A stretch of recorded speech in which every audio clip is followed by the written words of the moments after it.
ದೇವಾನುದೇವತೆಗಳ ಪ್ರಾಣ ಪ್ರತಿಷ್ಠಾಪನೆಯಿಂದ ದೈವಿಕ ಒಳ್ಳೆಯ ಕಂಪನ ಸೃಷ್ಟಿಯಾಗುತ್ತಿರುತ್ತದೆ.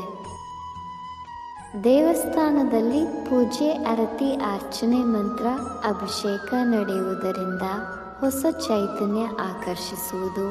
ಇದರಿಂದ ಭಕ್ತರಾದ ನಮಗೂ ಹೆಚ್ಚಿನ ಲಾಭ ಸಿಗುವುದು. ದೇವರ ಶಕ್ತಿ ಇಡೀ ದೇವಾಲಯ ವ್ಯಾಪಿಸಿದ್ದು ದೇವರ ಆಶೀರ್ವಾದ ಭಕ್ತರ ಮೇಲೆ ಪ್ರಭಾವ ಬೀರುವುದು ಎಂದು ಹೇಳಲಾಗಿದೆ.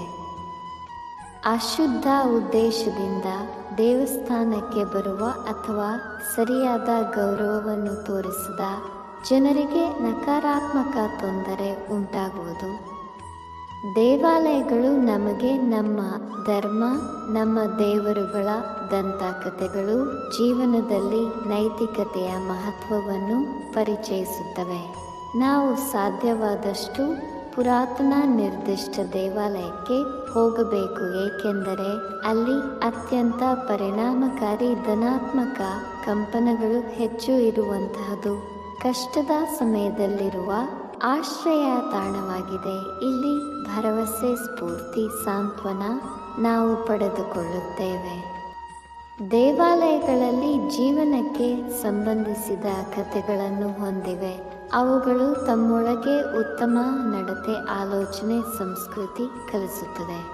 ಕೆಟ್ಟದ್ದೆಲ್ಲವನ್ನು ತೊರೆದು ಹೊಸ ಭಾವನೆಯ ಆಧ್ಯಾತ್ಮಿಕ ಭಕ್ತಿಯ ಮೂಲಕ ಜೀವನದಲ್ಲಿ ಯಶಸ್ಸನ್ನು ಪಡೆಯಲು ದೇವಸ್ಥಾನ ಒಂದು ಸಾಂತ್ವನದ ಬದುಕಿನ ಬಿಂಬ. ದೇವಸ್ಥಾನಕ್ಕೆ ಹೋಗುವುದೇ ಹಿಂದೂಗಳ ಭಾವನಾತ್ಮಕ ನಂಟು, ಪ್ರೀತಿ, ಸಂತಸವೇ ಸರಿ. ನಿಷ್ಕಲ್ಮಶ ಮನಸ್ಸಿನಿಂದ ಯಾವುದೇ ದೇವರನ್ನು ಪೂಜಿಸಿದರೂ ಫಲ ಕರುಣಿಸುವ ಮಹಾನ್ ಶಕ್ತಿ ಭಗವಂತನಿಗಿದೆ. ಕುಟುಂಬದ ನೆಮ್ಮದಿಗಾಗಿ ಹಲವು ಸಮಸ್ಯೆಗಳು ಬಾರದಿರಲು ಆಗಾಗ್ಗೆ ಮನೆ ದೇವರ, ಇಷ್ಟ ದೇವರ ಪೂಜೆ ಅವಶ್ಯಕ. ಜೀವನದ ಪ್ರತಿಯೊಂದು ಕಠಿಣ ಪ್ರಸಂಗದಲ್ಲಿ ಭಗವಂತ ರಕ್ಷಣೆ ಮಾಡುತ್ತಾನೆ. ಭಗವಂತನ ಮೇಲೆ ದೃಢ ಶ್ರದ್ಧೆಯನ್ನಿಡಬೇಕು. ನಾಮಜಪ, ಪ್ರಾರ್ಥನೆ, ಕೃತಜ್ಞತೆಯ ನಮಸ್ಕಾರ ಮಾಡುತ್ತಿರಬೇಕು. ಭಗವಂತನು ಯಾವಾಗಲೂ ನಮ್ಮೊಂದಿಗೆ ಇರುತ್ತಾರೆ. ವಿಡಿಯೋ ನೋಡಿದ ಮೆಚ್ಚಿನ ಸ್ನೇಹಿತರಿಗೆ ತುಂಬು ಹೃದಯದ ಧನ್ಯವಾದಗಳು. ದಯವಿಟ್ಟು ಸಬ್ಸ್ಕ್ರೈಬ್ ಮಾಡಿ ಸಹಕರಿಸಿ.